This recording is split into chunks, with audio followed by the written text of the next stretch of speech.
In the movie 2611, the question that is often asked by the audience, by the people in the hotel is, what happened since that evening when the attack happened, and why did the National Security Guard, which was stationed then and only in Delhi, take so much time to reach Mumbai? I was an insider. I am an insider, and hence whatever I say will be my word versus somebody's word.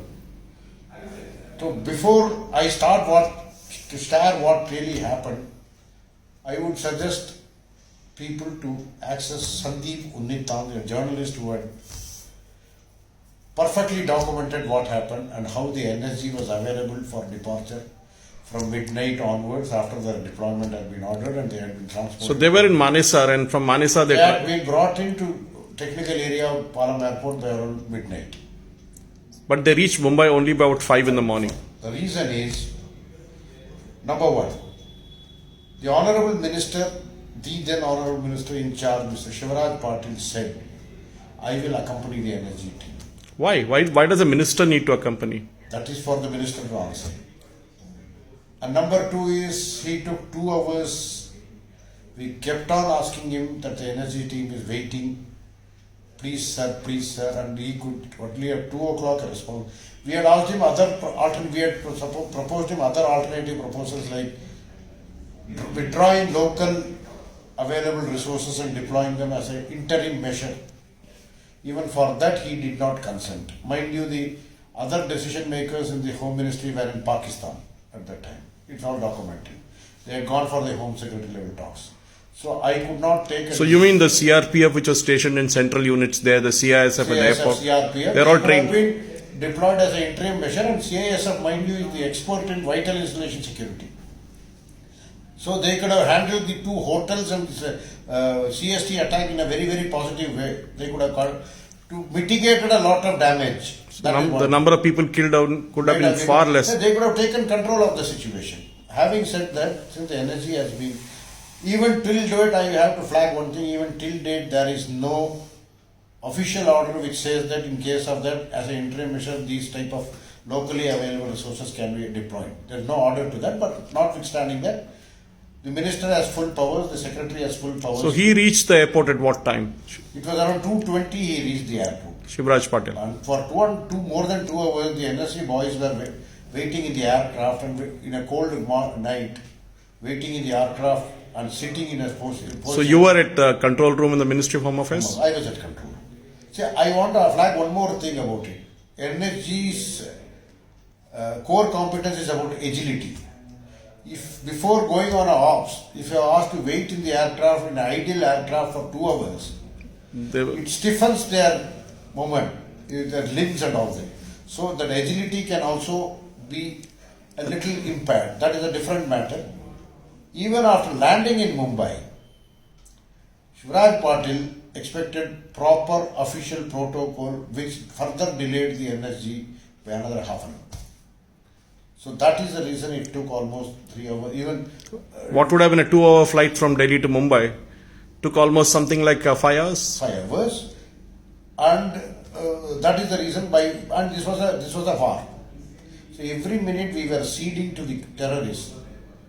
We were strengthening their positions, strategic positions. Was it an inside job? Because there was a news that how did these people easily walk through the Koliwada?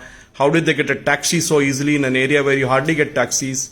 And what about the fact that there was supposed to be a civil servant from the Maharashtra cadre, I'm not really sure, but somebody who was inside the hotel who walked away cleanly without even a scratch?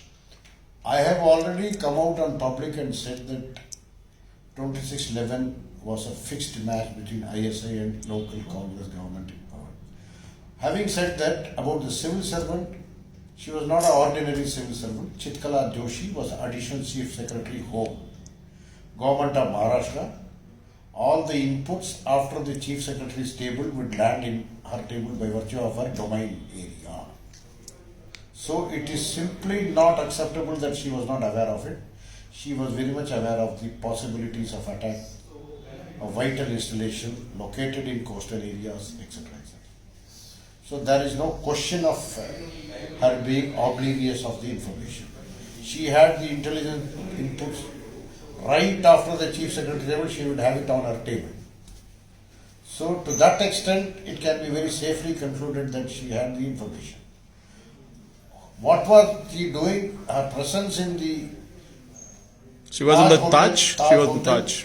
is certainly there's a question mark about it. The bigger question mark is how did she come? How did she leave the Taj Hotel unhurt?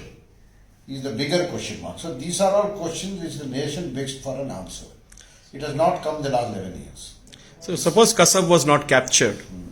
What would have been the narrative? Because we did see Digvijay Singh saying that this was an RSS conspiracy. RSS Ki Sajish was a book which was already in print in 2008 when this was concurrently happened. So that is also gives credence to the theory because the release of the book was deferred by 2 years. It is by Amish Barni or Anish Barni. It was deferred by 2 years, but it was already available. That's for the inputs available at that extent time. In December 2008 or 2009, we had some inputs that the book is already in the book.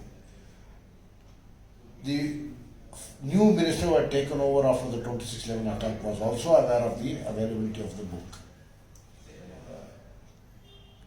But So there was an attempt to kidnap you and trade you off with Kasab. Yes. I heard something like that. Is it true? It is true, and there is a report of the Delhi police which I have placed in the book also, a copy of which is book. And interestingly, if you see that report of the Delhi police, it looked like a doctored report because first thing is when a report from the Home Ministry is saying that our officer has been chased and these type of violent attempts have been made on his when he was driving in the street, the Delhi police did not register an FIR. That should have been done. There was no FIR registered. Secondly, if you read the report which the Delhi police furnished on the incident, it is very clear that the police post where I approached for help was practically empty at the time I reported. That means it was emptied, not empty.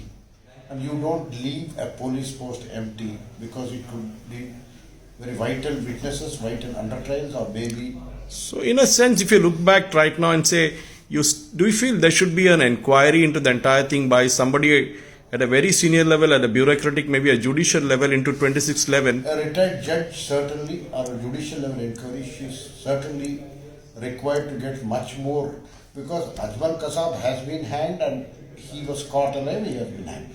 But having said that, I'll take you back to one more thing. On the 11th December 2008, see, after the 26/11 attack, the first time the parliament was convened was on 10th December 2008. First day of the parliament, as normal as the practice is, intercession period, whomsoever has passed away, the house is adjourned after obituary references to them. So 11th December 2008 was the first effective day of the session. Chidambaram gives a suo motu statement in which he says, Indian Navy was, it is available on public domain, Indian Navy had, the intelligence was shared with Indian Navy and Principal Director Intelligence Indian Navy and Coast Guard. More importantly, they had sighted the ship on 23rd of November in something like that in Pakistani international waters. This was something that was often said. The Coast Guard had spotted it, but it let the boat go. Is it true? I will just complete that. Later on, there was no further Chidambaram statement. I am now sticking to purely to Chidambaram statement. Since further intelligence was not available, the Indian Navy or Coast Guard, both of them were single sister units. They abandoned the surveillance or something like that. So basically, they facilitated the entire entry of this terrorist into I India. will not say like that. I will put it this way. No security agency in the country anywhere in the world, having spotted a hostile element would never abandon a surveillance. So They why? will escalate it. There is one chance. If they have been asked to redeploy, look the other way. They have been redeployed also. That's my question. So that means somebody in the government wanted these terrorists to enter Mumbai. Would you say that way? we can always draw the logical conclusion will be only that. Based on the facts available on record, including P. Chidambaram's statement, the logical conclusion is that somebody very high in the government wanted to enter the. Mr. Mani, thank you very much. I'm sure that your statements earlier made in the media and with this interview will surely provoke the government, especially after this movie, Hotel Mumbai was released. A lot of people have this question about how and whys of the attack on 26/11. I'm sure that we will see a very serious inquiry into the role of Shivraj Patil, into the role of the Indian Coast Guard in letting that particular boat go, in terms of the bureaucrats involved in the entire I want thing. to flag one thing here. When there was no political intervention, 31st December 2014, when an attempt was made through the same coastal route by the same Pakistani groups, the Indian Coast Guard simply averted it. They simply repulsed the attack. That means it could have happened again. If the attack could have happened again, Pakistan could have done something. No. The security guards could repel the attack. They have the capacity. Political intervention stopped in 2008, but there was no political intervention in 2014. So 2014 was when Mr. Modi was in power. 31st December 2014. I am not making any political statement about it. There are two instances of two eras. So one was the UPA era and one was the NDA era. So that anybody can draw political conclusions on this. If 31st December they were well versed to repel an attack, 2008 also they were. But some intervention, some political intervention happened, maybe, or some high level intervention happened, and so they were allowed to come into the Mumbai. That is some assumptions of it. Thank you, sir. Thank you very much for sharing these thoughts with us. I'm sure we'll have a lot more topics to discuss in the days to come. Right, thank This you is Suresh Kochatal signing off with Mr. RVS Mani here in Hyderabad.